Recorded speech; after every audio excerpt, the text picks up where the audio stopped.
Breaking news, has Keir Starmer betrayed Brexit voters with his EU reset plan? The air crackled with tension as the sun dipped below the horizon, casting a golden hue over Westminster. The latest rumblings from the political arena had sent shockwaves through the nation. Keir Starmer, the leader of the Labour Party, was poised to unveil a bold new plan that could change the landscape of post-Brexit Britain. But whispers of betrayal loomed large, had he turned his back on the very voters who had once placed their faith in him. As the camera panned over the iconic Big Ben, a familiar figure emerged from the shadows, Keir Starmer himself. A seasoned politician, he had risen through the ranks, promising a new dawn for the Labour Party. Yet, as he prepared to address the nation, murmurs of discontent echoed in the streets. Had he truly abandoned the principles of Brexit, or was there a deeper strategy at play? Just hours before his announcement, a leaked document surfaced online, sending social media into a frenzy. The document detailed an EU reset plan, which proposed a significant shift in Labour's stance on European relations. Many Brexit supporters felt their fears materializing, with Starmer about to forge a path that aligned more with Brussels than with the people. As the clock struck 8, Starmer took to the podium, his expression a mix of determination and resolve. Tonight, we stand at a crossroads, he began, his voice steady yet tinged with urgency. We must confront the realities of a post-Brexit world. My plan is not a betrayal, it is a necessary evolution. Gasps filled the room. Could it be that Starmer was about to redefine the very essence of Brexit?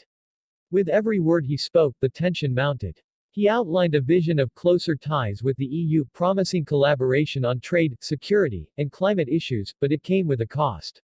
Critics wondered, was this a betrayal of the working-class voters who had championed the Leave campaign? As the cameras zoomed in, the emotional weight of his words hit hard. Starmer spoke of families torn apart by economic strife, communities struggling to adapt to a new reality. I understand your fears, he said, his voice breaking slightly. But we cannot turn a blind eye to the challenges ahead. Yet, in the audience, a palpable tension remained. Some supporters nodded in agreement, while others exchanged worried glances.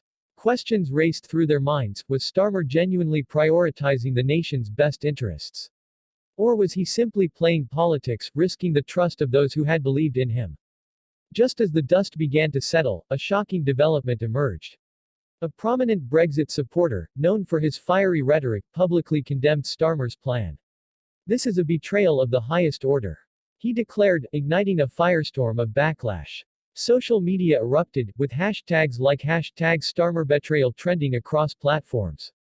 As the fallout intensified, Starmer found himself facing unprecedented pressure. Would he retract his plan, or double down on his convictions? Behind closed doors, tensions simmered among his advisors. Some urged him to pivot, to appease the growing discontent. Others argued that this was his chance to reshape the narrative of the Labour Party and the nation itself. The days that followed were fraught with uncertainty.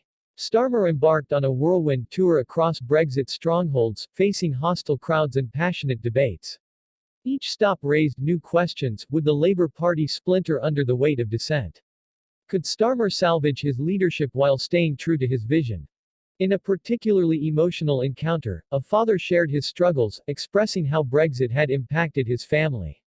Tears welled in Starmer's eyes, and for a moment, the lines of politics blurred.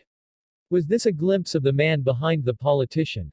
This moment of vulnerability sparked a flicker of hope among some constituents, leading them to wonder if perhaps there was a path forward that could unite rather than divide. As the nation held its breath, Starmer prepared for a crucial press conference. The stakes had never been higher.